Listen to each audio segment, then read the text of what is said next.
नमस्कार दोस्तों, मैं प्रशांत कौशिक संवाद इंडिया मंच पर आप सभी का हार्दिक स्वागत करता हूं। आप सभी जानते हैं कि संवाद इंडिया मंच पर विभिन्न महत्वपूर्ण विषयों पर चर्चा हम आपके सामने लेकर आते हैं और आज भी देश की राजनीति से जुड़े कुछ मुद्दों पर चर्चा हम आपके सामने लेकर प्रस्तुत हुए हैं। राजनीतिक रूप से जो चर्चा है वह है उपचुनावों के संदर्भ में।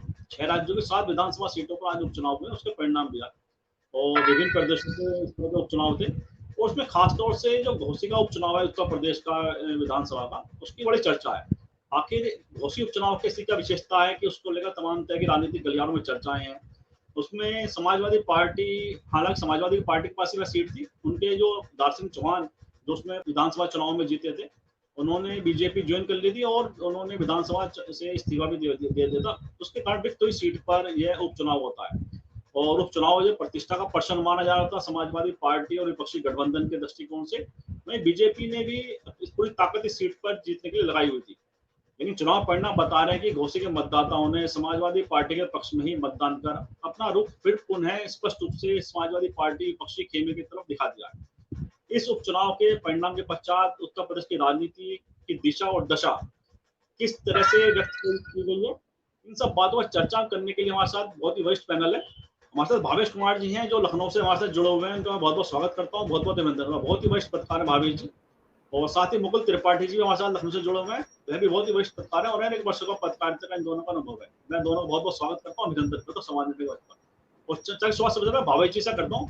भावेश जी, आपको क्या लगता है जो आज जो उपचुनाव के जो परिणाम आए हैं उसने काफी हद तक जो विपक्षी राजनीति है उसको संजीवनी प्रदान की है, उनके अंदर एक आत्मविश्वास का पुनः संचार हुआ है और जिस तरह से कहा जा रहा था कि घोसी का उपचुनाव ये बहुत कुछ जो राजनीतिक तस्वीर है वर्तमान परिदृश्य की उसकी बताएगा।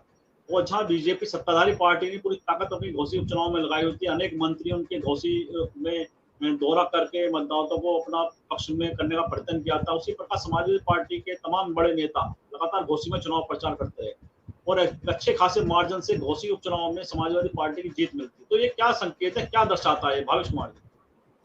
देखिए प्रशांत, ये चुनाव तो इम्पोर्टेंट था और जिस तरीके से लड़ा गया वो बड़ा दिलचस्प था। सत्ता दल ने भी अपनी ओर से काफ़ी ताकत झोंकी थी। वहाँ पर मुख्यमंत्री गए, वहाँ पे डिप्टी सीएम गए, तमाम मंत्री गए और पूरी ताकत भारतीय जनता पार्टी ने लगा रखी थी।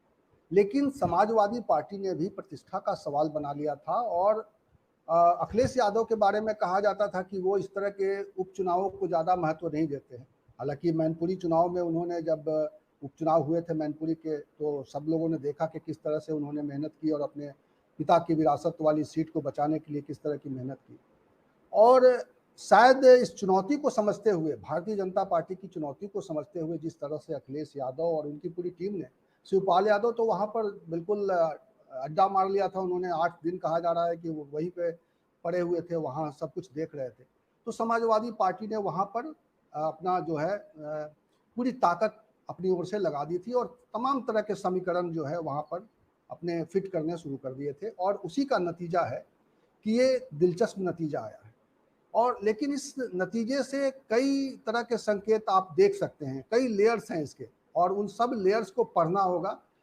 बिल्कुल सिंपल सीधा सा संदेश नहीं है कि इससे जो है विपक्षी दलों को एकदम से खुश होना चाहिए कि 2024 में अब उनका ही झंडा बुलंद हो जाएगा। लेकिन कई अच्छे संकेत हैं विपक्षी दलों के लिए कि वहाँ पे जब कांग्रेस ने सपोर्ट किया तो उसका एक नतीजा है। वहाँ पर जिस तरह से अखिलेश यादव ने लड़ाई में खुद को झोंका, वहाँ गए, लोगों से बात की, रैली की वहाँ पर, तो इसका एक नतीजा है। शिवपाल यादव को वहाँ पर लगाया और जिस तरह से पार्टी काम करती है ज़मीन पर और अपने कार्यकर्ताओं को लेकर वो अपने बूथ मैनेजमेंट पर ध्यान देती है, तो सारा कुछ समझ में आया कि वहाँ पर अगर समाजवादी पार्टी अपनी ताकत लगाती है, समाजवादी पार्टी अपने हिसाब से वोटर से कनेक्ट करने की कोशिश करती है, बात करने की कोशिश करती है, तो उसको विजय मिल सकती है। ये चुनाव उनके लिए थोड़ा, और मैं कहता हूँ कि आसान इसलिए भी था कि दारा सिंह चौहान बड़े नेता हैं, लेकिन जो दल बदल की वजह से उनकी एक उस छवि को भी नुकसान पहुंचा। कहीं ना कहीं आपने देखा होगा कि जो स्याही फेंकने की घटना हुई थी वो उसको बहुत सारा पॉलिटिकल टर्न दिया गया, लेकिन वो एक रिफ्लेक्शन भी था कि इस तरह के नेताओं को जनता पसंद नहीं करती। तो आप वो नतीजे के रूप में हम देख रहे हैं कि वो बड़े कद्दावर नेता थे और सुधाकर सिंह उनके खिलाफ में भी उनके मजबूत नेता माने जाते हैं। लेकिन जो गैप है, जो मार्जिन है, वो बता रहा है कि उत्तर प्रदेश की जनता, खासतौर पर घोसी की जनता ने एक अलग तरह का फैसला दिया है, और वो अगर चुनावों में पार्टियां अगर उत्तर प्रदेश की जनता को ठीक से एड्रेस करे तो नतीजे वो बदल सकते हैं। सत्ता पक्ष की ताकत कहीं काम नहीं आती है। आज सत्ता पक्ष ये जरूर कह रहा है कि इस चुनाव के नतीजे ने साबित कर दिया है कि ईवीएम कोई मसला नहीं है, तो बहुत सारे सवाल किए जा रहे हैं। लेकिन कुल मिलाकर ये है कि ये एक समाजवादी पार्टी के कार्यकर्ताओं के लिए, समाजवादी पार्टी के नेताओं के लिए एक बूस्टर का काम करेगा। अखिलेश यादव ने 2 घंटे के अंदर 3 ट्वीट किए हैं। एक तो गाना लगाया है समाजवादी पार्टी का, एक बच्चा उसमें डांस करता हुआ दिखाई दे रहा है। तो समाजवादी पार्टी के कार्यकर्ताओं में ये उत्साह भरेगा। समाजवादी पार्टी के नेताओं को इससे ज़्यादा उत्साह से, इससे ज़्यादा बड़ी रणनीतिक तौर पे और इससे ज़्यादा अपने सहयोगी दलों के साथ तालमेल के चुनाव लड़ेंगे तो 24 में हो सकता है कि नतीजे उनके पक्ष में हो, नतीजे बदले हुए दिखाई देंगे। तो फिलहाल इस चुनाव का संदेश यही है कि आपको जनता के बीच में जाना पड़ेगा, जनता से बात करना पड़ेगा, जनता को समझाना पड़ेगा, और तब जनता मन से फैसला देती है। जी प्रशांत जी। जी बिल्कुल ठीक है आपने। जनता का पास स्पष्ट संदेश है कि जनता के बीच में जो लोग रहेंगे कहीं ना कहीं जनता का समर्थन भी प्राप्त होगा। मुकुल जी, आपको क्या लगता है कि अगर हम देखें वर्तमान जो चुनाव परिणाम आज जो उपचुनाव के आए हैं, उसमें वैसे माना जाता है कि उपचुनाव में जिनकी सत्ता होती है, जो सरकारें होती है, उनके पक्ष में आता है, परिणाम सामने आते हैं। लेकिन उत्तर प्रदेश की बात करें या केरल की बात करें, वहाँ दोनों राज्य सरकार को जीत नहीं मिली। वहाँ पे कांग्रेस जीती है और यहाँ पे समाजवादी पार्टी ने। हालांकि उत्तराखंड में बागेश्वर में बीजेपी जीती है, बंगाल में टीएमसी जीती है, और झारखंड में झारखंड मुक्ति मोर्चा जिसमें सरकार का जो गठबंधन है वो जीता है। तो इस उपचुनाव के जो पूरे परिणाम है, यह क्या इशारा करते हैं कि भारतीय राजनीति को, क्योंकि पूरे देश के दृष्टिकोण से अगर देखें तो कुछ तो परिलक्षित होता है, क्या लगता है आपको? देखिए, अगर आप पूरे ओवरऑल उपचुनाव की बात करें तो 7 जगह उपचुनाव थे जिसमें से 3 बीजेपी ने जीती है। तो ओवरऑल परसेंटेज में विपक्ष बहा भी है, पहली बात। दूसरी, जहां तक घोसी की बात है, घोसी बीजेपी खुद आ रही है। बीजेपी ने भले ही सब लगा रखा हो, लेकिन बीजेपी के अंदर खाने से ही हम लोग के पास खबरें आ रही थी कि प्रत्याशी गलत है। अगर दारा सिंह चौहान की जगह से किसी भी आदमी को उतार दिया गया होता तो वो जीत जाते। दारा सिंह अपने कर्मों की वजह से आ रहे हैं। बार बार पार्टी, जैसे भावेश जी ने बताया कि पार्टी बदलना, तो अब जनता उस सब चीज से उकता गई है कि आप ये पब्लिक भी वहां से बोलने लगी कि आखिर ये अपने फायदे के लिए जब चाहे तब बदल देते हैं। सपा से जीते, बीजेपी छोड़ के आए थे, फिर वापस बीजेपी में किस लिए जा रहे थे? जाहिर बात है सत्ता, मंत्री बनना था। बीजेपी ने इसमें एक और अच्छा काम किया, इन्होंने गेम खेल दिया। पूरा तो लगाया ही, अपने दोनों मुख्यमंत्री वहां 1 हफ्ते तक हॉल्ट करते रहे, बहुत उन्होंने मेहनत की। लेकिन इन्होंने राजभर और इस साइड की जो जितने भी छोटी पार्टियां उनको भी, क्योंकि उनके वोट अच्छे खासे हैं, घोसी से तो राजभर खुद लोकसभा का टिकट मांगने के चक्कर में, क्योंकि वहां पे बहुत ज्यादा ये इनकी संख्या है, निशान बहुत है। तो इन सब पार्टियों के नेताओं को उन्होंने कहा था कि अगर आपको यूपी में मंत्री बनना है तो जाइए पहले सीट निकाल के दिखाइए। तो इसका बहुत बड़ा संदेश गया है। उनकी हैसियत अब बीजेपी से कुछ मांगने की नहीं रह गई है। दूसरी बात, समाजवादी पार्टी ने जो कैंडिडेट उतारा वो अपने आप में ही धन बल सबसे बहुत अच्छा था, पब्लिक के बीच का आदमी था। दारा सिंह को वहां बाहरी कहा गया, पहली बार तो जीत गए थे सपा से, लेकिन इनको अब की बार कहा गया अब की बार हम बाहरी को नहीं वोट देंगे। तो एक बड़ा वर्ग वहां का। और जैसे बसपा ने अपना कैंडिडेट ही नहीं उतारा और कहा नोटा दे दीजिए, आपको जानकर हैरानी होगी कि मायावती के इस ऐलान के बाद कि बसपाई जाए और वोट नोटा में दे के आए, टोटल 1000 वोट पड़ा है नोटा का। नोटा का सिर्फ 1000 वोट पड़ा है और बाकी वोट समाजवादी पार्टी और बीजेपी में बटा है। और जहां रिजल्ट की बात करते हैं तो पहले जो ये जीते थे 10-12 हजार के मार्जिन से, आपके बीजेपी की समाजवादी पार्टी जब यहां जीती थी पिछली बार। अब की बार दारा सिंह चौहान हारे हैं और जीत का अंतर जो है वो 37,000 के आसपास है। तो अपने मायनों में इंडिया का एक, भावेश जी ने सही कहा कि बहुत ज्यादा खुश होने की जरूरत नहीं है, क्योंकि अभी बहुत लंबी समय भी बहुत ज्यादा है, 18 को भी देखिए संसद सत्र शुरू होने जा रहा है, कौन सा ऐसा धमाका होता है, सभी वेट कर रहे हैं। और इसमें इनका समाजवादी पार्टियों और सारे जितने दल हैं उन सबको अपनी एक रणनीति ऐसी बनानी पड़ेगी कि इनका वोट चितरे ना। और पहले कहा जा रहा था घोसी में दलित जहां जाएगा, मतलब बसपा का जो वोट वही निर्णायक होगा, क्योंकि अगर लड़ जाती बसपा से तो 20,000 25,000 वोट उसको भी मिलता। तो ये जीतता कोई भी, चाहे बीजेपी के चांसेस तब ज्यादा थे, लेकिन मायावती ने पूरा खेल खराब कर दिया। और भावेश जी सही कह रहे हैं कि अभी बहुत जल्दबाजी है, आगे जो है मेहनत करने के लिए इंडिया को मेहनत करने की अभी बहुत जरूरत है। और साथ में सबसे बड़ी बात है एकजुटता।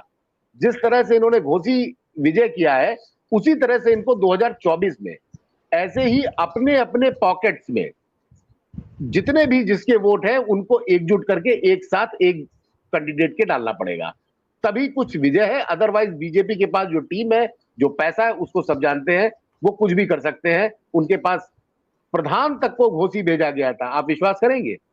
जिला पंचायत सदस्य गोरखपुर, जौनपुर, देवरिया, यहां से लोग जाए, भले ही उनके 4 आदमी वहां पे जानने वाले हो, जिसका भी जो आदमी था उसको वहां पे भेज के उन वोटों को सुरक्षित करने के आदेश दिए गए थे। उसके बावजूद हारना, वो भी सत्ता में रहते हुए उपचुनाव जनरली जीता जाता है, हारा नहीं जाता है। और इतने बड़े मार्जिन से हारना वास्तव में एक प्रश्न चिन्ह खड़ा करता है। और ये वास्तव में समाजवादी पार्टी और इंडिया दोनों की एक अच्छी जीत है, जिसे कह सकते हैं अच्छी जीत मानी जाएगी। और बीजेपी के लिए प्रश्न चिन्ह है कि भविष्य को लेके वो जो कैंडिडेट खड़ा करेंगी, समाजवादी पार्टी के लिए भी है, इनको सबसे पहले चयन, सबसे पहले प्रत्याशी का चयन बहुत सोच समझ के पूरा विचार विमर्श करके अपने अपने पॉकेट्स में खड़ा करना पड़ेगा, चाहे बीजेपी हो चाहे आपकी सपा हो। जी, बड़ी महत्वपूर्ण बात कही आपने कि जीत तो मिली है, लेकिन उससे इतना ओवर कॉन्फिडेंस भी जरूरी नहीं है। क्योंकि बात यह कि जो जमीनी सच्चाई है उस पर लगातार निगाह रखनी पड़ेगी, और तभी आप बीजेपी का सामना मुकाबला कर सकते हैं। जो उनके पास संसाधन है उसके मुकाबले में विपक्षी पार्टियां भी काफी पीछे दिखाई देती हैं। भावेश जी, मैं आपके पास आता हूँ। भावेश जी से मुकुल जी ने कहा, आपको क्या लगता है कि अगर जो मार्जिन है वोटों का, जो मार्जिन है जो क्या इशारा करता है कि जो अपोजिशन का वोट है क्या वो एकजुट हुआ है? क्योंकि ज्यादातर माना जाता है कि पार्टियां एकजुट हो जाती हैं, गठबंधन बन जाते हैं, नेता एक साथ आ जाते हैं, लेकिन जो उनका समर्थक वर्ग होता है, मतदाता, तो एक साथ एकजुट होने में कहीं ना कहीं उन्हें परेशानी आती है। कई मौके हमने देखे ऐसे।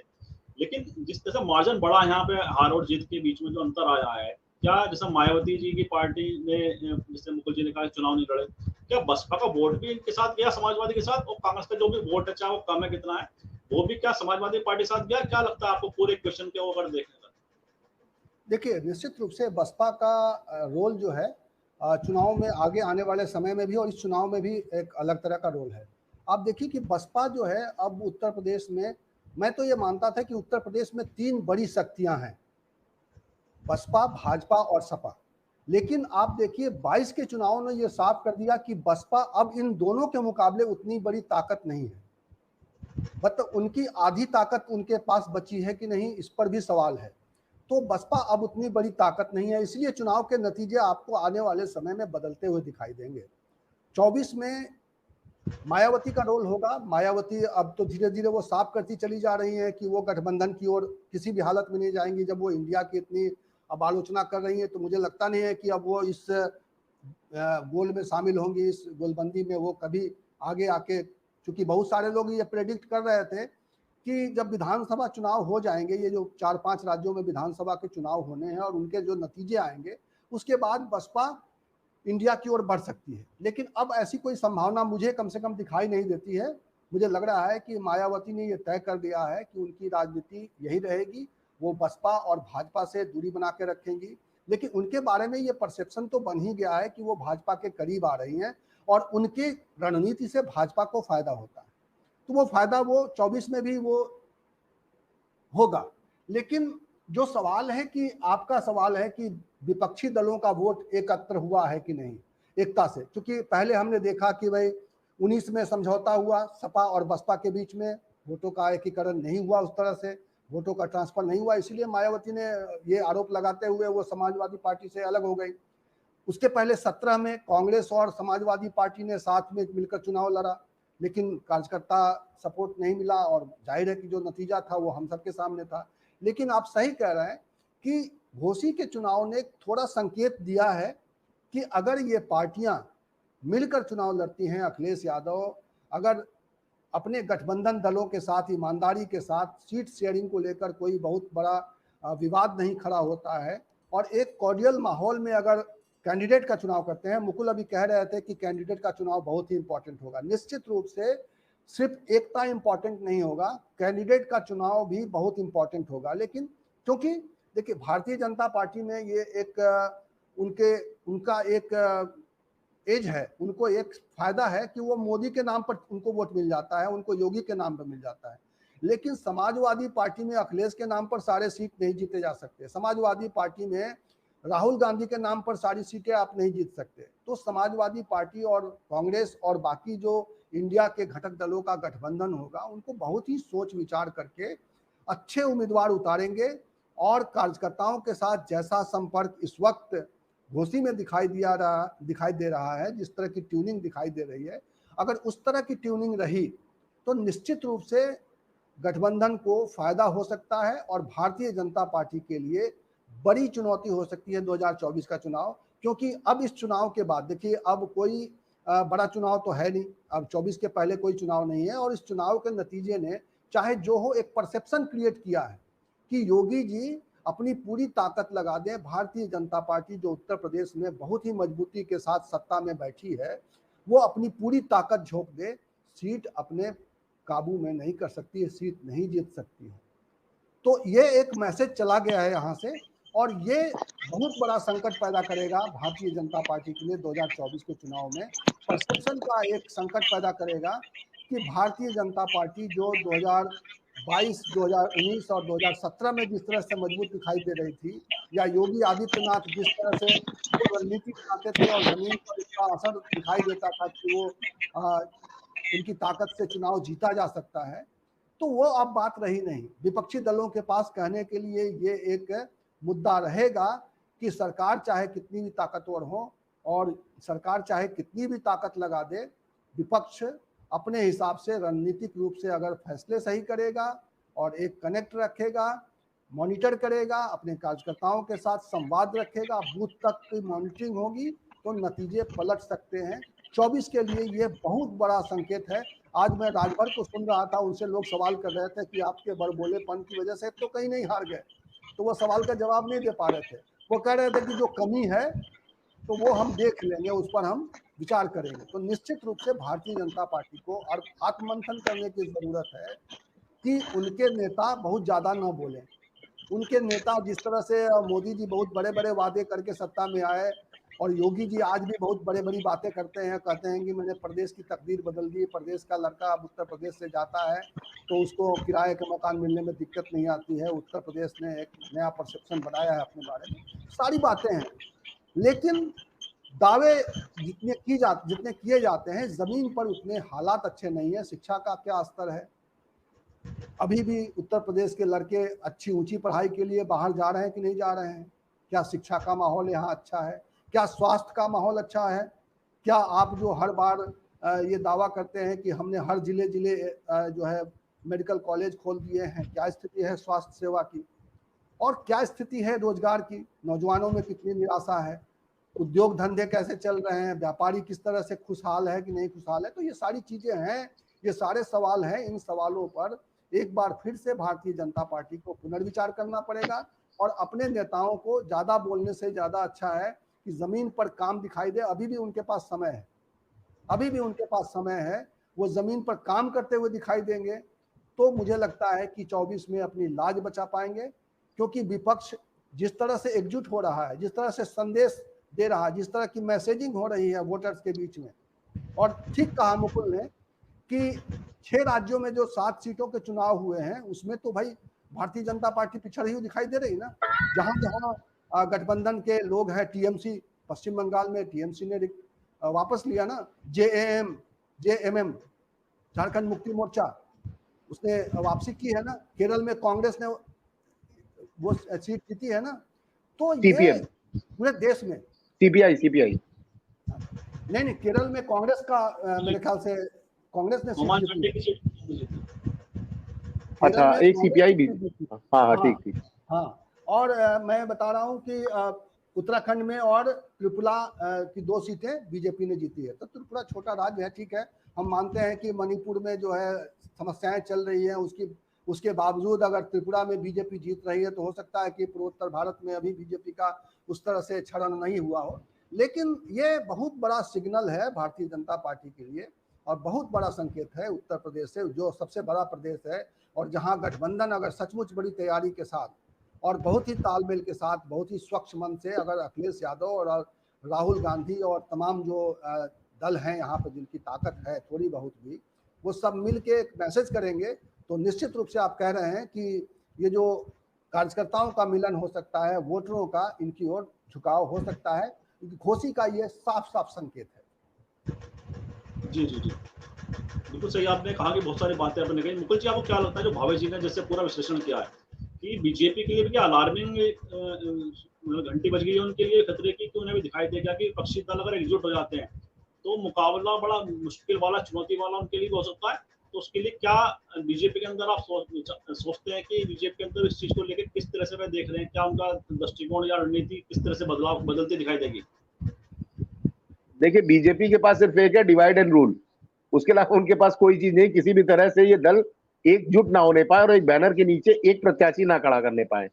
वरना एक आंकड़ा मैं आपको बताता हूं, 2019 में जो रनर अप रहे थे, मतलब सेकंड जो एक विनर था उसमें बीजेपी थी और बाकी जो कोई और रहे थे, तो बीजेपी के खिलाफ जो लड़ाई हुई थी उसमें कांग्रेस 209 सीटों पे सेकंड नंबर पे थी और तृणमूल 19 सीटों पे सेकंड नंबर पे थी। समाजवादी पार्टी 31 सीटों पे सेकंड नंबर पे थी और राष्ट्रीय जनता दल राजद 19 सीटों पे नंबर 2 पे थी। एनसीपी 15 सीटों पे नंबर 2 पे थी और 26 दल थे, 2 उसमें और आ गए। इनमें से 326 सीटों पर जो डिफरेंट पार्टी है वो दूसरे नंबर पे थी। तो अगर यह आंकड़ा एक साथ होता है, मैं कहता हूं पूर्ण सफलता ना मिले, लेकिन झटका तो बीजेपी के लिए बहुत बड़ा। इसीलिए ये लोग इंडिया से परेशान है।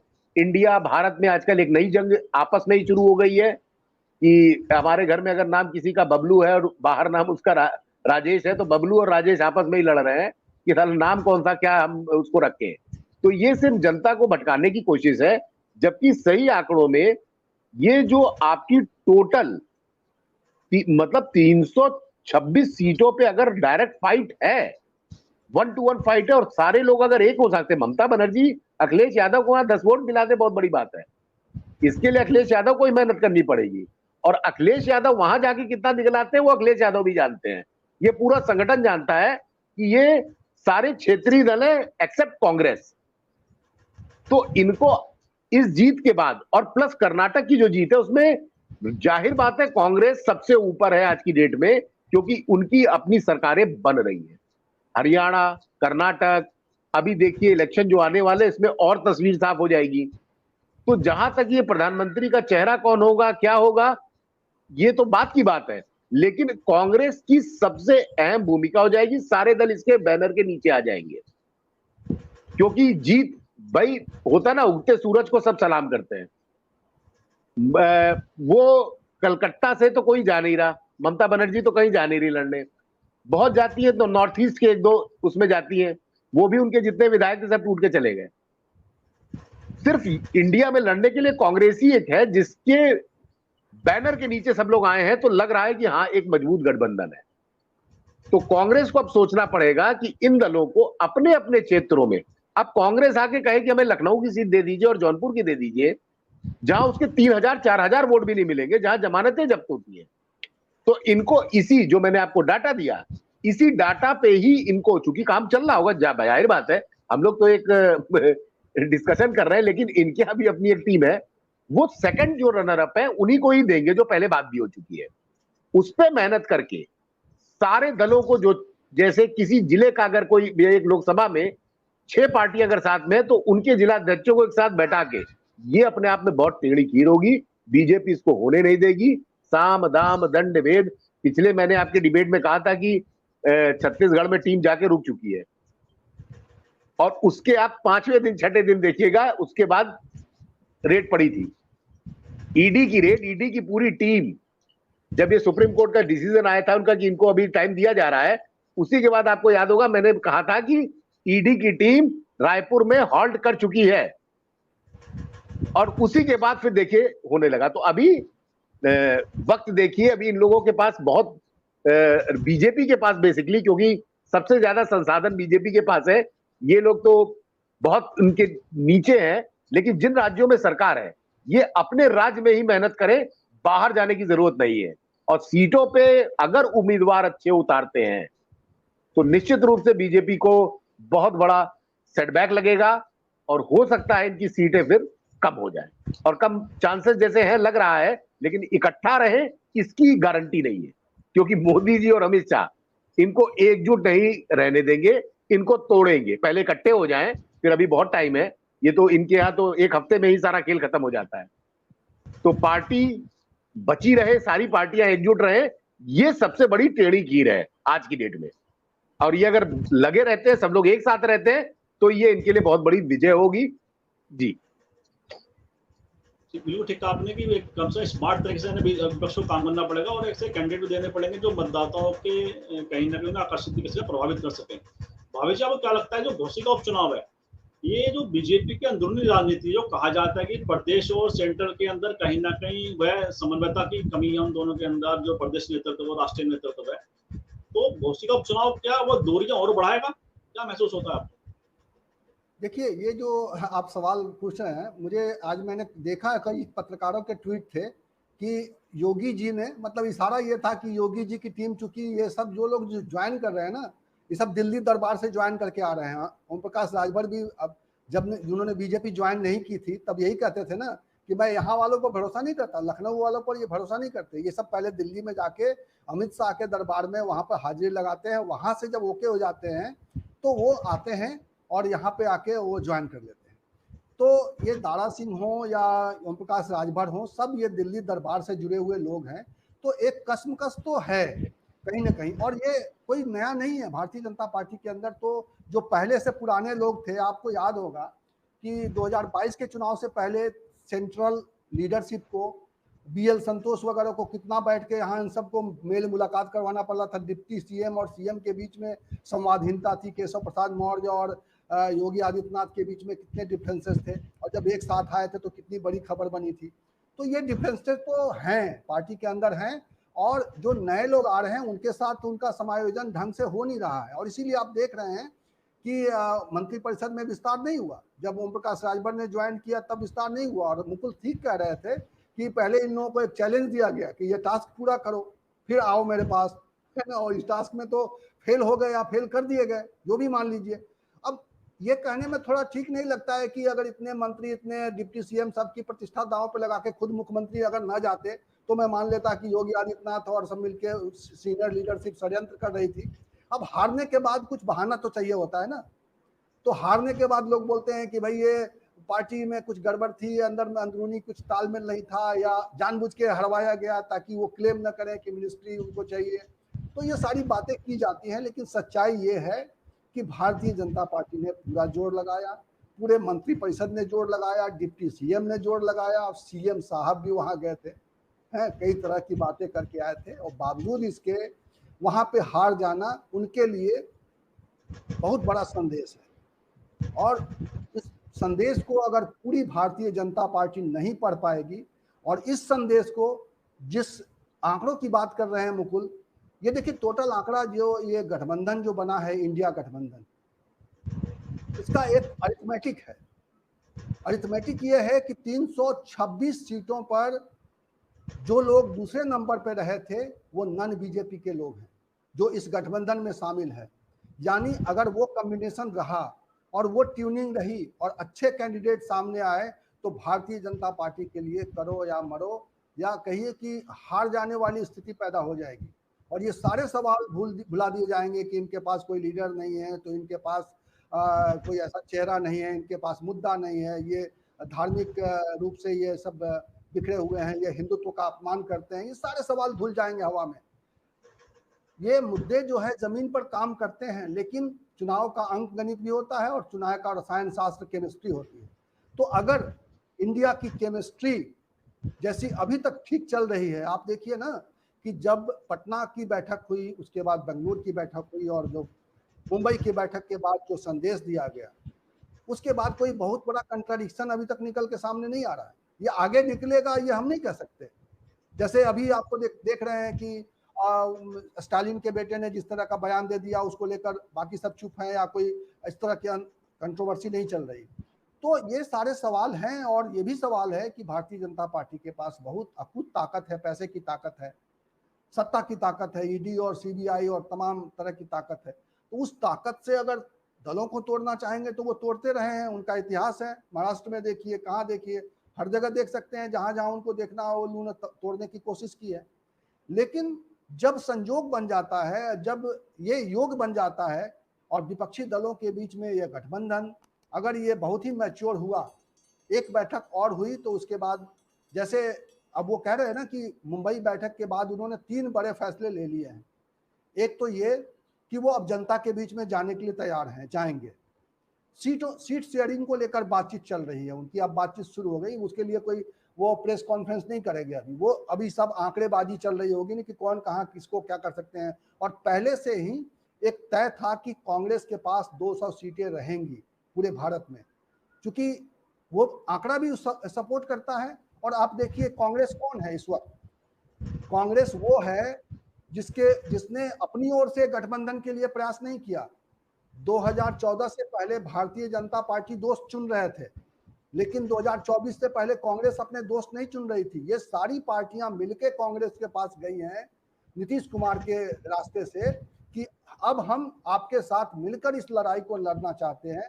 तो अब एक दूसरा सवाल है कि जो लीडरशिप जिसके हाथ में जो बड़ी ताकत है, वो ताकत को बाकी लोगों ने स्वीकार कर लिया है। 19 में ये बात समझ में नहीं आई थी, तो 19 में ये बात समझ में नहीं आई थी और 24 तक ये बात समझ में आ गई है। आप लालू प्रसाद यादव का बयान अगर आपको याद हो मुंबई में, कि उन्होंने कहा था कि सीट शेयरिंग को लेकर हमारी बातचीत अब शुरू होने वाली है और कोई दिक्कत नहीं होगी, कोई दिक्कत नहीं होगी, जरूरत होगी तो हम लोग अपना नुकसान करके भी इस इंडिया को जिताने की कोशिश करेंगे। तो ये बड़ा संदेश है, बड़ा संकेत है कि ये जो क्षेत्रीय छत्रप हैं वो कह रहे हैं कि हम जीत के लिए, इंडिया की जीत के लिए कांग्रेस के साथ एडजस्ट करने के लिए तैयार हैं। हम ये मैसेज नहीं देना चाहते हैं कि हम आपस में बिखरे हुए हैं। ये बार बार वहां से कहा जा रहा है और ये बार बार जब कहा जाएगा तो ऐसा नहीं है कि उनकी बात जो है जनता तक नहीं पहुंचेगी, लेकिन उनको पूरी ताकत के साथ और इसी तन्मयता के साथ लोगों के बीच में जाना पड़ेगा और बार बार जाना पड़ेगा। और आखिरकार जनता ही सब कुछ करती है। एक जनता से उनका कनेक्ट भी खत्म हो गया था जो 19 में नहीं दिखाई दे रहा था। आप समझौता कर लेते हैं, चुनाव आते ही डर जाते हैं और बसपा और सपा मिल जाती है और कहते हैं इतिहास कायम हो गया। जिस मायावती को गेस्ट हाउस में समाजवादी पार्टी के कार्यकर्ताओं नेताओं ने इतना जलील किया, उनके साथ मिल गए और अब सब कुछ माहौल बदल जाएगा, तो ऐसा नहीं होता है। तो ये समय से पहले का गठबंधन है और मुझे लगता है जमीन पर आते आते ये बहुत ज्यादा मजबूत हो सकता है और 2024 में भारतीय जनता पार्टी के लिए एक बड़ी चुनौती पैदा कर सकता है। इतनी बड़ी ताकत है, आज मानते हैं उनकी बहुत बड़ी ताकत है, उनके पास पैसे हैं, उनके पास संसाधन है, उसके पास तमाम लोकप्रियता है। मोदी जैसा नेता है, दुनिया में उनका एक बड़ा नाम है और वो लोकप्रियता में कोई बहुत ज्यादा कमी नहीं आई है। लेकिन ये सब धीरे धीरे क्षय हो जाता है जब चीजें बदलती और वो चीजें बदलती हुई दिखने लगी। बिल्कुल ठीक, बिल्कुल बहुत महत्वपूर्ण बातें आपने कही हैं पूरे वक्तव्य में। और आपने एक बड़े एक बात कही थी कि जो दूसरी पार्टी से जो नेता आ रहे हैं वे दिल्ली दरबार में हाजिरी लगाते हैं, तो प्रदेश से जो पर नेतृत्व है कहीं ना कहीं उसकी नाराजगी भी इस विषय से कि कहीं ना कहीं दूरी दिखाई देती है। और आज इस संदर्भ में मैं एक बात बताता हूँ कि आज दिन में एक बीजेपी के बड़े नेता से मेरी मेरठ में बात हो रही थी और वहाँ भी घोसी के उपचुनाव की इसमें चर्चा चल रही थी कि उसमें 15 या 16 राउंड उनके हो चुके थे चुनाव के। तो बात हुई मेरी उनसे हुई तो उन्होंने कहा कि ये जो दल बदलू जो आ रहे हैं, जो कैडर को नजरअंदाज किया जा रहा है, उसी का परिणाम है। तो जो कैडर के लोग हैं कहीं ना कहीं उनके मन में दुख भी दिखाई देता है और बड़ी नाराज हो रहे थे इस बात को लेकर कि दल बदलों पर ज्यादा भरोसा इस समय जताया जा रहा है। तो मुकुल जी, क्या लगता है कि अगर 7 विधानसभा सीटों पर चुनाव हुए हैं और अगर उत्तर प्रदेश, उत्तराखंड, त्रिपुरा, पश्चिम बंगाल, केरल, झारखंड आप ये देखो कि कई चुनाव जब हुए हैं तो उसमें 3-4 मुद्दे राष्ट्रीय राजनीति में बड़े छाए हुए थे उन दिनों। उसमें जैसे वन नेशन वन इलेक्शन की बात थी, सनातन धर्म पे जो उदयनिधि स्टालिन के जो वक्तव्य आया उस पर बड़ा विवाद था, और साथ ही महिला आरक्षण को लेकर भी चर्चाएं तमाम तरह की, और पार्लियामेंट का जो स्पेशल सेशन बुलाया जा रहा है उसकी भी लेकर तमाम तरह की चर्चाएं सामने हैं।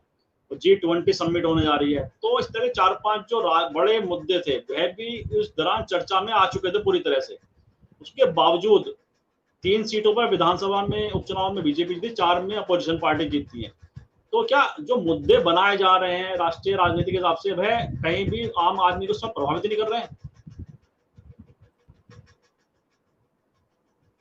सबसे बड़ी बात आपको बता दें कि सुधाकर सिंह 42,700 कुछ वोट से आगे हैं। आखिरी राउंड की वोटिंग चल रही है, 33 राउंड हो चुके हैं, 34वां चल रहा है।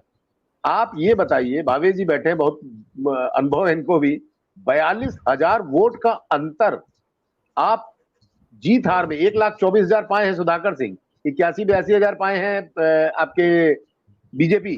तो आप ये बताइए ये वोट था किसका? ये जाहिर बात है कि बस दलित वोट इनके पास गया है। बसपा के जो दलित वोट है वो डाइवर्ट हुए हैं, उसमें सब हो सकते हैं, इसमें ना निषाद काम आए ना राजभर काम आए, कोई काम नहीं आया। कुल मिला के जो स्ट्रेटजी बीजेपी ने इन सारे नेताओं को दी थी वो फेल हो गए। दूसरी बात, वन नेशन वन इलेक्शन की जो आप बात कर रहे हैं, वन नेशन वन इलेक्शन कहना बड़ा आसान है और करना बीजेपी के लिए मुश्किल भी नहीं है, लेकिन इतने कम समय में कर पाते हैं, ये बहुत बड़ी चीज रहेगी। अगर ये करने का, अगर ये करते हैं तो एक ही चीज है, सभी नेताओं को अपने क्षेत्रों में फंसा दो, कोई एक दूसरे की मदद ना कर पाए। इस चीज को आप समझिए। अगर लोकसभा के इलेक्शन अलग होते हैं तो जिस क्षेत्र में इलेक्शन खत्म हो जाएगा और दूसरे क्षेत्र में वो नेता जाके उनके सीनियर लीडर मदद कर पाएंगे, लेकिन वन नेशन वन इलेक्शन में अखिलेश यूपी में घुस जाएंगे, यहीं फंस जाएंगे, ममता बनर्जी पश्चिम बंगाल में फंस जाएंगी, सारे नेता कहीं एक दूसरे के बहुत कम मदद कर पाएंगे, जो आज की डेट में अगर अकेले लोकसभा का होता तो बेहतरीन तरीके से एक दूसरे की मदद कर सकते हैं। भाई 6 नेताओं का मंच पे आना एक मैसेज देता है, उसमें हर चीज के होते हैं, हर राज्य में हर राज्य के लोग होते हैं, ऐसा नहीं होता कि एक ही राज्य के लोग सब लोग रहते हैं, यूपी में भी बाहर के भी लोग हैं, लेकिन वो मैसेज जो भी छोटा बड़ा मैसेज है वो देने में ये अक्षम हो जाएंगे और उसका सीधा फायदा बीजेपी को मिलेगा। अभी देखिए MIM क्या करती है, मायावती क्या करती है, ये सारा डिपेंड करेगा कैंडिडेट पे। और जहां तक आपने वन नेशन वन इलेक्शन की बात की, मुश्किल लगता है कि चुनाव से पहले ये कर पाए, लेकिन अगर कर ले जाते हैं तो इसका मतलब है कि विपक्ष को उन्होंने 20% फंसा दिया। वो आपस में ही अपने राज्यों में अपने क्षेत्रों में ही उलझ के रह जाएंगे, उनको टिकट भी देखना पड़ेगा, प्रत्याशी की भूमिका भी देखनी पड़ेगी, उनको कन्वेंसिंग भी करनी पड़ेगी, उनको पार्टी का सारा देखना पड़ेगा कि कैसे क्या हम कहां से मदद कर सकते हैं। तो वो चीजों में आदमी अपना उलझ जाएगा और वो एक दूसरे की, फिर वो इंडिया अलायंस आई अलग चला जाएगा, डी अलग चला जाएगा इलेक्शन तक, इलेक्शन के बाद भले बैठ जाए, वो मदद नहीं कर पाएंगे। इसी का बीजेपी अपना तुरुप का पत्ता बनाए हुए है कि इन लोगों को आपस में ही उलझा दो, वन नेशन वन इलेक्शन। करेंगे क्या?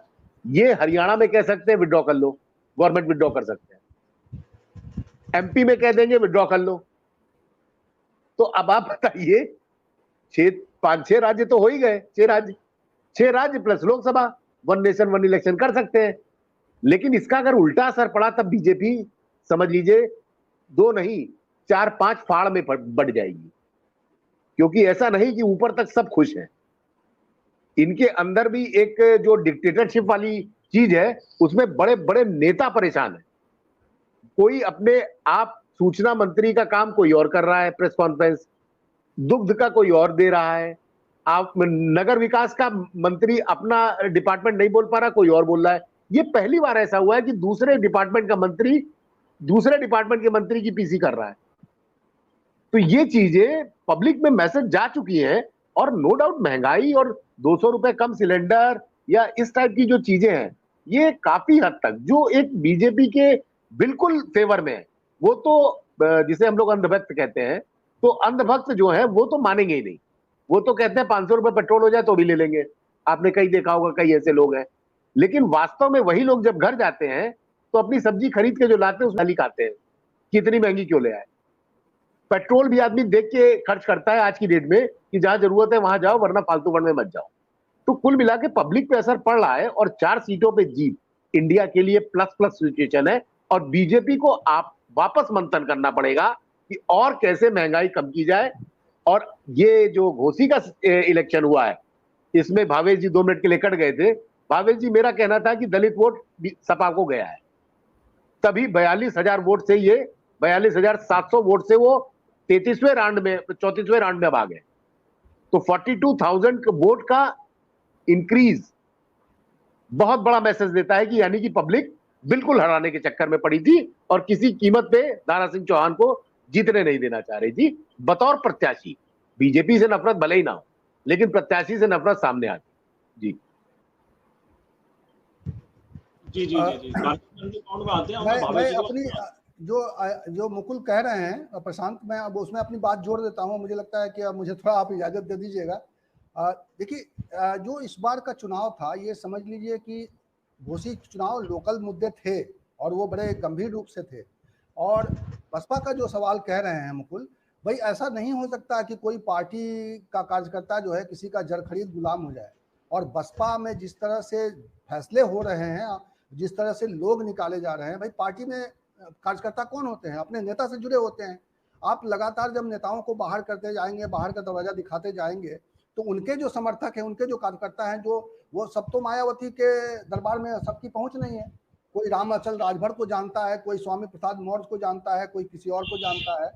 तो सब जब बेदखल हो जाएंगे तो आप उसके बाद भी ये मान लेंगे कि सब मायावती के सहारे हैं और सब मायावती और कांसीराम के नाम पर अभी भी बसपा को वोट करेंगे और वो कह देंगे कि सब नोटा दबाओ। तो भाई कितने लोगों ने दबाया? 1000 लोगों ने दबा दिया। मैं मानता हूँ उनकी अभी थोड़ी बहुत ताकत बची हुई है, लेकिन आप 22 में देखिए ना, 22 में 9% और 24%, 23%, 22% वाली पार्टी 9% पे आ जाए और तब भी उसका दिमाग ठीक ना हो, तब भी वो फैसले इसी तरह के करे, तो आप समझ सकते हैं कि बसपा की क्या हालत है। मैंने अपने पहले भी कहा कि उत्तर प्रदेश में 3 शक्तियां थीं और तीनों शक्तियां बराबर बराबर की थीं और अपने जनता के परसेप्शन के हिसाब से वो बारी बारी से सत्ता में आ जा रही थी। लेकिन अब ये 2 बड़ी ताकतें बची हैं। अब मायावती के लिए कोई रास्ता नहीं है सत्ता में आने का, कोई दूसरा। 2007 में वो चल गया गेम चुनाव में, और सियासत में कई बार कुछ चीज़ें कई बार क्लिक कर जाती हैं। तो 2007 में वो आ गई। उसके बाद मुझे नहीं लगता है कि वो जिस तरह के फैसले कर रही हैं और जिस तरह के बातें कर रही हैं और दलितों का कोई संबल बन पाएंगी आगे भविष्य में, क्योंकि अब दलितों के रूप में कुछ नेता उभर रहे हैं। और रही बात दलित वोटों का, तो अखिलेश यादव तो अब लोहिया के साथ साथ अम्बेडकर का भी नाम लेने लगे हैं। और 22 के चुनाव में उनको समझ में नहीं आया आज़ाद समाजवादी पार्टी का साथ लेना, लेकिन अब जयंत चौधरी के कहने पर वो अब उनके साथ में दिखाई दे रहे हैं। और निश्चित रूप से आप देखिएगा कि उनको भी 1-2 सीट मिल सकती है इस बंटवारे में, क्योंकि जो जिस तरह से वो यूथ के बीच में पॉपुलर हो रहा है वो व्यक्ति, और सिर्फ उत्तर प्रदेश में नहीं, वो बाकी देश के बाकी हिस्सों में भी जा रहा है और वो जमीन पर एक्टिव है। तो उस आदमी की अपनी जो है क्षमता जैसे जैसे बढ़ रही है और जिस तरह से महत्व मिल रहा है, तो निश्चित रूप से बसपा के पास अब वो आधार नहीं बचने वाला है। और दलित कहीं ना कहीं तो जाएंगे। दलित अगर भाजपा के पास जा सकते हैं किसी उम्मीद से, तो वो सपा के पास क्यों नहीं लौट सकते हैं? जो अम्बेडकर की बार बार बात करते हैं अखिलेश यादव, जिन्होंने दलित नेताओं को अपने यहाँ प्रश्रय दिया है, जिन्होंने मायावती के पार्टी से निकाले गए लोगों को अपने पास रखा है, उनको एक तरह से उनको महत्व भी मिल रहा है।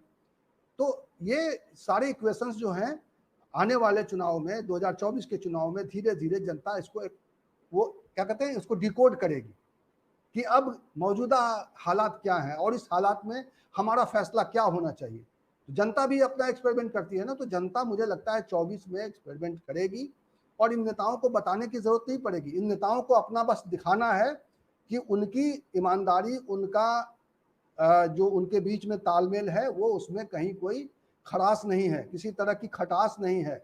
तो ये जब दिखेगा तो मामला आगे बढ़ेगा। तो मुझे इजाजत है।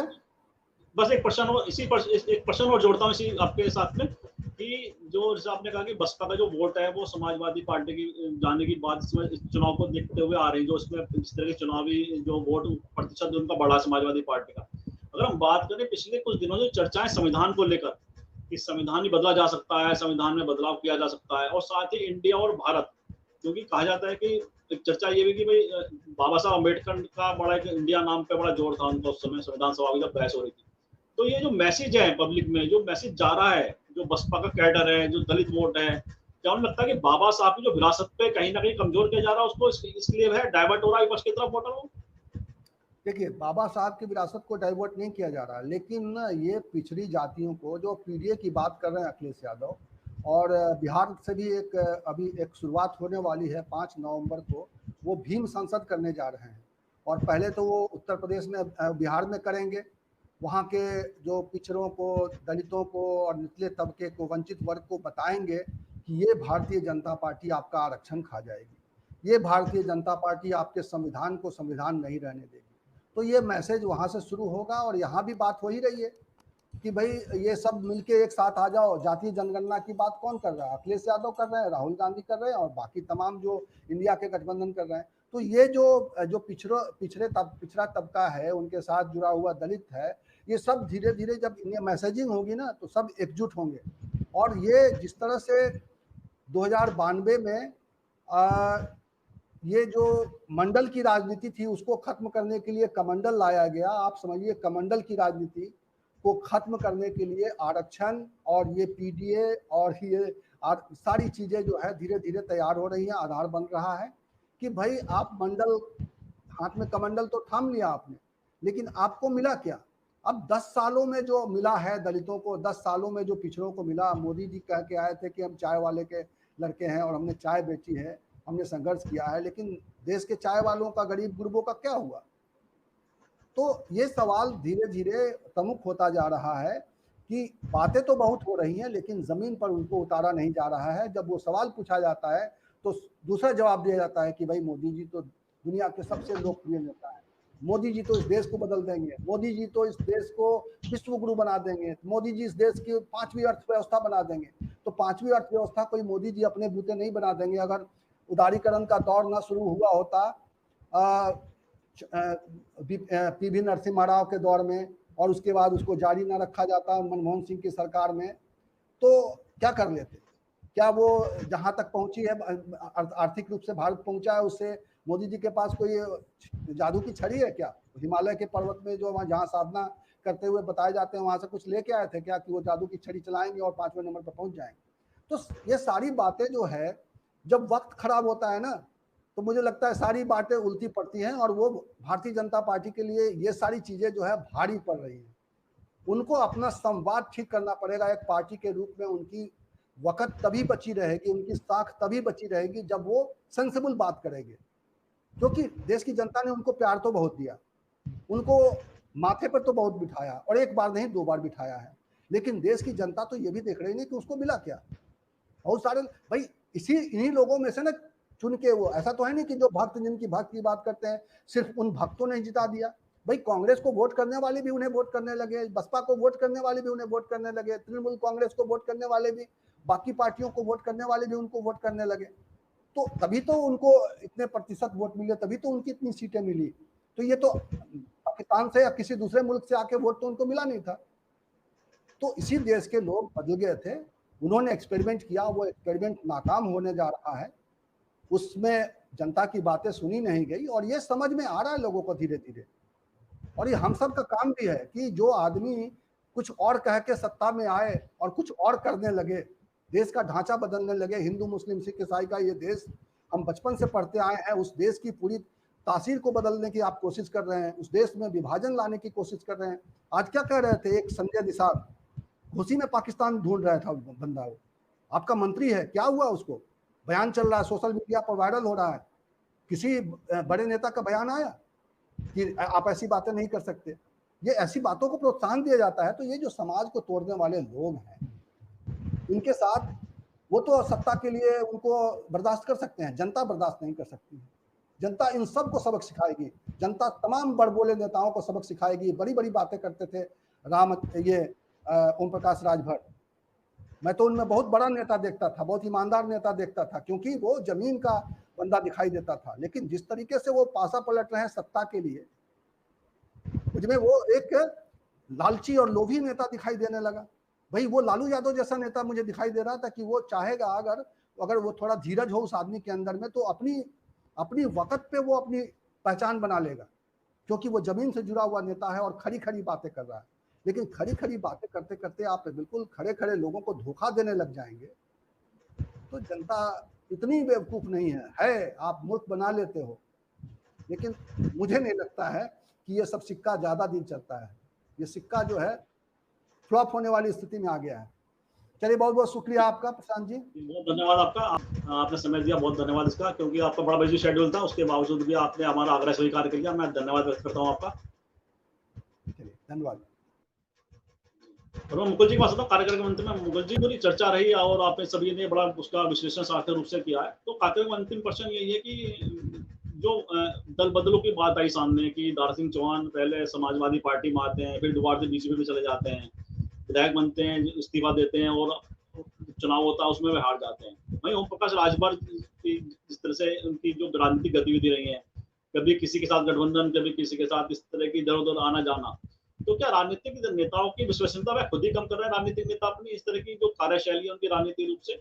और क्या जो मतदाता इस समय अपनी विचारधारा को भी लेकर मतदाताओं के अंदर भी कहीं ना कहीं जागरूकता का है कि वह अपनी जो विचारधारा है उनकी जिस पार्टी के साथ है उसके इंडेक्ट दिखाई देते हैं, जुड़े दिखाई देते हैं, जो उपचुनाव के जो रिजल्ट है वो बता रहे हैं? बिल्कुल सही आपने कहा। देखिए, मतदाताओं के अपना जो एक ट्रैक होता है कि हमें फलानी पार्टी को देना है तो वो फलानी को ही देंगे, लेकिन सबसे बड़ा सवाल उठता है कि उसका उम्मीदवार कौन है। अगर आप डाकू को उम्मीदवार बना दीजिए तो फिर जनता फिर आपके साथ नहीं रहेगी, वो पार्टी के साथ भले ही मन में उसके हो कि हाँ अगर कोई और होता तो मैं दे देता। यही हुआ है घोसी में। घोसी में अगर ओम प्रकाश राजभर इनके क्या नाम है दारा सिंह चौहान की जगह कोई और चौहान होता, कोई और होता तो वो जीत जाता। लेकिन चूंकि इनको बीजेपी ज्वाइन कराने में के बाद मंत्री बनाना था तो विधानसभा जीतना जरूरी था।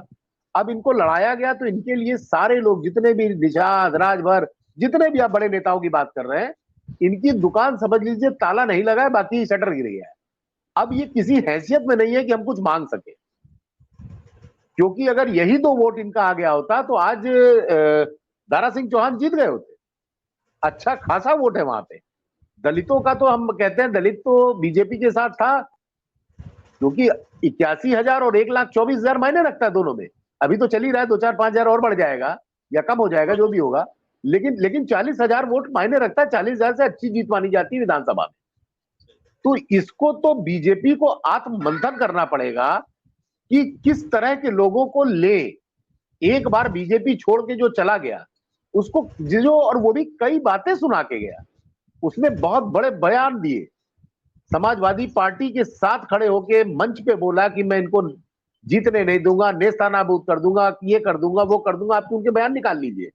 बावजूद उसके भाई वास्तव में नेतागिरी में शर्म खत्म हो जाती है, वो पार्टियों की हो चाहे नेताओं की हो। आंखों की शर्म हम आप अगर आपस में एक दूसरे को कुछ कह दें तो शायद जीवन भर बात ना कर पाए, लेकिन इन लोगों के साथ रात में गाली देते हैं, सुबह फिर एक साथ बैठ के चाय पीते हैं। तो ये जनता अब समझ चुकी है, क्योंकि धीरे धीरे एडवांस टेक्नोलॉजी होती जा रही है। आप जानिए आज से 30 साल पहले 40 साल पहले प्रधान को कोई जन्म नहीं करता था, डीएम कौन है जिले का कोई जानता ही नहीं था। अब सोशल मीडिया ने इतना फैला दिया है कि जिला पंचायत सदस्य तक का नाम गांव का आदमी जानता है। वो जानता है हमारे जिले का डीएम कौन है, एसएसपी कौन है, सीओ कौन है, सब जानता है। कोतवाल का लोग जानते थे नाम, थानेदार का जानते थे बड़े लोग, लेकिन आजकल तो बच्चा बच्चा इंटर पास के बाद बोल दीजिए आप, सब जानता है कि हमारा प्रधान फलाना है। क्योंकि राजनीति अब खून में आ गई है, और क्या गलत हो रहा है क्या सही हो रहा है ये विवेक जनता का है। बीजेपी के पास काफी समय है। बीजेपी अपनी स्ट्रेटजी खुद बनाएगी, खासकर घोसी के बाद। इसको लेके यहां सिर्फ लखनऊ ही नहीं, आप ये मान के चलिए दिल्ली में भी हड़कंप मचा होगा। सवाल पूछे जा रहे होंगे और जवाब होगा नहीं। हारे कैसे? पूरा प्रशासन, पूरा शासन, बताइए वहां पे थानों में बुला के परेड कराई जा रही थी। ये टीवी पे आया है, अच्छे चैनलों ने दिखाया है। उसके बावजूद अब ये चिढ़ होती है जनता की कि आप हमको थाने पे बुला के हमको हड़काएंगे कि आप जितने वो हैं उनको आप वोट करवाइए। इसका विपरीत जब असर पड़ता है तो बड़ी बड़ी सत्ता हिल जाती है। और जो घोसी में हुआ है इसका मेन मुख्य कारण है दारा सिंह चौहान का बार बार पार्टी बदलना अपने फायदे के लिए, निजी फायदे के लिए। कोई भी नेता अगर जनता से पूछ के कोई काम करेगा तो वो हमेशा सफल रहेगा, लेकिन जब निजी स्वार्थ पे काम करेगा उसको जब असफलता मिलेगी। अब ये कब लड़ेंगे, कब चुनाव जीतते हैं, बीजेपी इनको किस स्तर पर रखती है, इनके लिए सपा के द्वार बंद हो चुके हैं। बीजेपी में अब इनकी कोई वक्त नहीं रह गई है। जो कल तक वन मंत्री बन के टहलते थे पिछली सरकार में, और सरकार बदलने का इनको पता चला कि मौसम बदलने वाला है तो सपा में ज्वाइन हो गए, और जब सपा की सरकार नहीं बनी तो इनको वापस आना था। और ये इसी टाइप के नेता हैं, जैसे बिहार में पासवान थे, जैसे आपके पासवान के चाचा थे। ये सब लोग, शरद पवार का भी कहा जाता था, आपके एक वहां का छोटा सा दल है महाराष्ट्र का, उसका भी यही हाल है कि ये लोग पहले से मौसम भाप लेते हैं और इलेक्शन से पहले चले जाते हैं। लेकिन जब आपका पत्ता उल्टा पड़ता है तो फिर जिसे हम लोग हिंदी में कहते हैं कि यहां थूक के चाटना पड़ता है, वही हाल ये नेता गर्व से करते हैं। इनके अपने जो एक लोकल टीम होगी, जो घोसी की टीम होगी, उन्होंने कहा नहीं नहीं लड़ जाइए बीजेपी से तो आप जीत जाएंगे। लेकिन इतना आसान नहीं लगा और ये बहुत बड़ा संदेश दूर तक दिल्ली तक गया होगा। और आप विश्वास मानिए, अमित शाह, मोदी, सब लोग इस पे मंथन कर रहे होंगे कि यूपी में क्या हो रहा है। और इसमें योगी जी के भी नंबर कम हुए। इस इलेक्शन के बाद योगी जी, उनके दोनों डिप्टी चीफ मिनिस्टर, इनकी पूरी मंत्रिमंडल, सरकार की जो छवि होती है, जो केंद्र के सामने होती है कि बहुत दबंगई से चल रहा है, बहुत अच्छा शासन कर रहे हैं, उसमें एक चुनाव ये ऐसा हारना जो इंडिया गठबंधन के बाद बना है, पहला चुनाव हारना, खुदा ना खास्ता ये जीत गए होते। आप एक मिनट के सोचिए, चारों तरफ बम बम हो रहा होता, सारे एंकर चिल्ला रहे होते कि 2000, आप आज कुछ नहीं ऐसा है। आज ठीक है कि इन लोगों को कहा जा रहा है कि अभी तो एक है, आगे देखिएगा, लेकिन अगर आप एक मिनट के लिए सोचिए कि यही उल्टा हो गया था, 1,24,000 से जीत गए होते तो सारे चैनल घोसी पे लेट गए होते। आगे मंत्रियों का, प्रवक्ताओं का पूरा जमावड़ा चैनलों पे एकदम छाया होता। लेकिन आज अब इसको ईवीएम पे विश्वास है, वही 2-3 डायलॉग जो है, लेकिन बीजेपी को इसमें बहुत आत्ममंथन करनी पड़ेगी और जनता के बीच में ऐसे नेताओं को, प्रत्याशियों को भेजना पड़ेगा जो वास्तव में जुड़े हो। अदरवाइज 24 इनके लिए मुश्किल रहेगा। करेंगे कुछ, ये अभी 18 के बाद हम आप फिर बैठेंगे, कुछ ना कुछ इनका करना ही है। लेकिन वन नेशन वन इलेक्शन इतना आसान नहीं है, उसके लिए काफी कुछ परिवर्तन करना पड़ेगा। बना दिए हैं कमेटी, सब कुछ कर दिए है, लेकिन लगता नहीं है कि ये पहले इलेक्शन कराने के मूड में है। अगर इलेक्शन पहले घोषित करते तो राम मंदिर मिस हो जाएगा, और पता नहीं आते हैं कि नहीं आते, ये भी एक बहुत बड़ा वो है कि कोई गारंटी तो रहती नहीं किसी चीज की। कौन नेता, इतने बड़े बड़े नेता चुनाव हार जाते हैं, इनमें से अगर 5 विकेट भी गिर गए तो बहुत बड़ा सरकार की छवि को धक्का लगता है। भले जीत जाए, सरकार बना ले, इसमें कोई शक नहीं, लेकिन कुल मिला के ये है कि इनको अब एक बार फिर आत्मचिंतन, आत्ममंथन और सबसे पहले कैंडिडेट का चयन ये करना, ये बहुत जरूरी है। इतनी बेइज्जती से अच्छा था कि दारा सिंह चौहान को कहीं से विधान परिषद में भेज देते। आज जो बेइज्जती हुई है उससे बेहतर ये था कि इनको भेज के वहां मंत्री बना, अगर मंत्री बनाना था तो। अब दारा सिंह चौहान का कैरियर का क्या होगा ये हम आप देखेंगे, क्योंकि वो कहीं के ना घर के रहे ना घाट के रहे, ना सपा लेगी ना बीजेपी में कोई वक्त नहीं है। तो अब कैसे दारा सिंह चौहान का कैरियर, मुझे लगता है उस पर एक धब्बा लग गया है और वो जल्दी मिटने वाला नहीं है। 24 तक तो नहीं है मिटेगा। अब इनको लोकसभा तो देने वाले नहीं बीजेपी वाले, जब विधानसभा हार गए हो तो लोकसभा क्या लोगे। अब ये बसपा में जाते हैं कि किस पार्टी में जाते हैं, ये भविष्य का विषय है। जी, कुल मिला के जनता विजयी हुई है सभी जगह, सातों में। 3 बीजेपी जीती है 7, लेकिन जनता ने जो निर्णय दिया है वो 4-3 का आ गया है। कुल मिला के ये है कि हाँ, इंडिया के लिए एक विन विन सिचुएशन अभी कुछ देर के लिए ही सही है, और बीजेपी के लिए आत्मचिंतन और आत्ममंथन। बिल्कुल ठीक आपने कि बीजेपी चिंतन का विषय और विपक्षी गठबंधन इंडिया के लिए कहीं उत्साह का संचार करने वाला यह उपचुनाव के परिणाम दिखाई देते हैं। और जैसा आपने दारा सिंह चौहान के बारे में कहा, या दूसरे जो दल बदलू नेता हैं जो दल बदल करते रहते हैं अपने स्वार्थ के अनुसार, सुविधा के अनुसार, उनके लिए भी प्रश्नवाचक जरूर इस उपचुनाव ने चिन्ह लगा दिया है कि इस तरह की अगर राजनीति करेंगे कभी इधर कभी उधर, तो मतदाता उससे उब जाता है, मतदाता परेशान हो जाता है और वह कहीं ना कहीं विचारधारा को ही साथ जुड़ जाता है फिर वह। तो इस तरह की बातें भी राजनेता को समझनी पड़ेगी, नेताओं की अपने मतदाताओं को समर्थन है या उसका जो आपके प्रति प्रेम है, समर्थन है, उसको आप मजाक न बनाएं, उससे उसका कोई खिलौने की तरह उसका इस्तेमाल ना करें। तो ये बड़े विषय हैं और हो सकता है राजनेता पता नहीं कब हमारी इन बातों को समझेंगे, कब वह जिन पार्टी से जीतते हैं, जिस पार्टी के साथ उन्हें मतलब कोई भी पार्टी चाहे वो चाहे बीजेपी हो, कांग्रेस हो या कोई भी अदर पार्टी हो, तो कम से कम उस मतदाता का, उस वर्ग का वह मजाक न बनाए इधर उधर अपने दल बदल कर। और लगातार एक भारतीय राजनीति का एक ऐसा एक बन चुका है, इसमें हम रोजाना है बल्कि मतलब बहुत ऐसा उदाहरण सामने आते हैं जब कोई भी पार्टी छोड़ देता, गठबंधन नहीं बन जाते हैं, चुनाव में किसी के साथ, चुनाव के बाद किसी के साथ, ये बहुत कुछ होता था भारतीय राजनीति में। हालांकि आने वाला समय है वह भारतीय राजनीति की दिशा और स्पष्ट करेगा कि भारतीय राजनीति इसमें वर्तमान में किस तरफ जाएगी, किस दिशा में जाएगी। और इन शब्दों के साथ आज की चर्चा को विराम भी देते हैं। और मुकुल जी ने और भावेश जी ने बहुत ही सार्थक विश्लेषण किया, पूरे विषय का बताया कि किस तरह की इन उपचुनाव के बाद क्या संकेत दिखाई देते हैं राजनीति के, और किस तरफ जो विपक्ष की राजनीति या सत्ता की राजनीति किधर जाती दिखाई देती है। मैं पुनः मुकुल जी का और भाभी जी का आभार और धन्यवाद व्यक्त करता हूँ, उन्होंने अपने सार्थक विश्लेषण से बहुत ही अच्छी चर्चा हमारे दर्शकों के लिए प्रस्तुत की है। तो मैं अपने सभी दर्शकों से भी आग्रह करता हूँ इस वीडियो को लाइक करें, शेयर करें, कमेंट करें, साथ ही संबंधित चैनल को सब्सक्राइब करने के साथ बेल आइकन जरूर दबाएं, जिससे संबंधित अपडेट आपको समय से मिलते रहे। आप सभी का बहुत बहुत धन्यवाद, बहुत बहुत धन्यवाद।